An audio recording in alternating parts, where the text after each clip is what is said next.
dahil sa hirap ng buhay ngayon, kailangan magsipag palagi sa pagtatrabaho.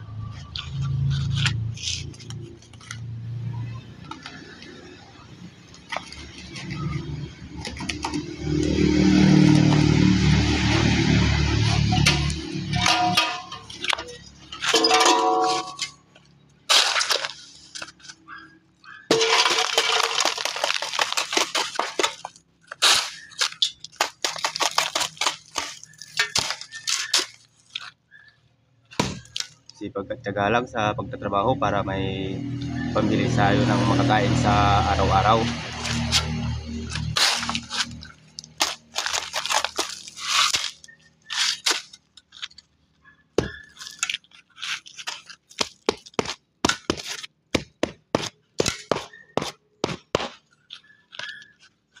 Isa lang akong naggagawa ng hollow blocks. Ito lang ang aking trabaho.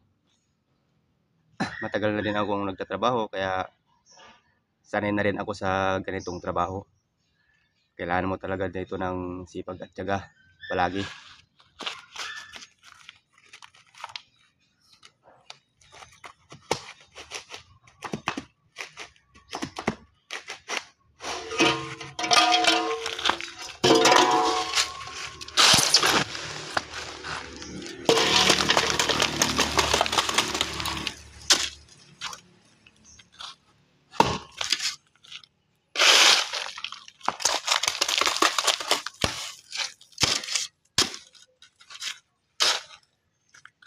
Kahit medyo mahirap ang aking trabaho, kinakaya ko.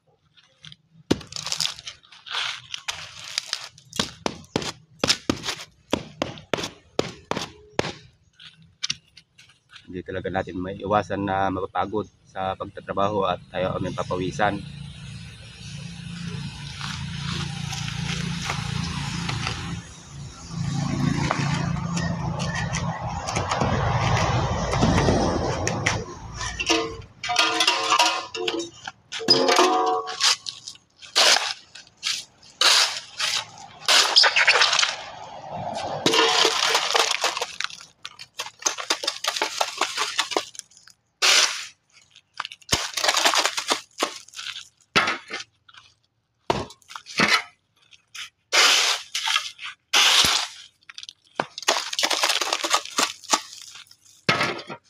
Mahirap talaga kapag hindi ka nakapagtapos ng pag-aaral kasi wala kang magandang trabaho.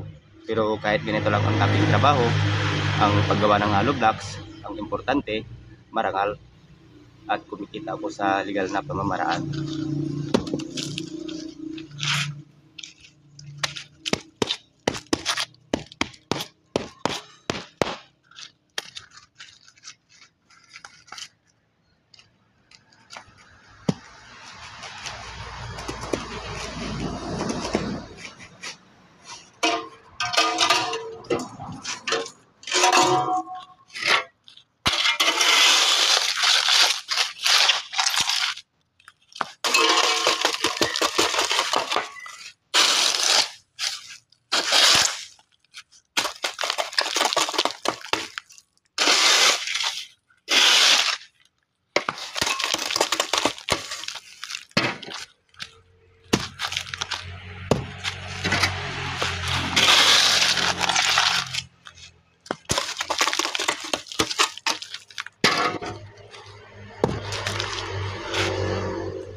So hanggang dito na lang muna guys. Maraming salamat sa panonood.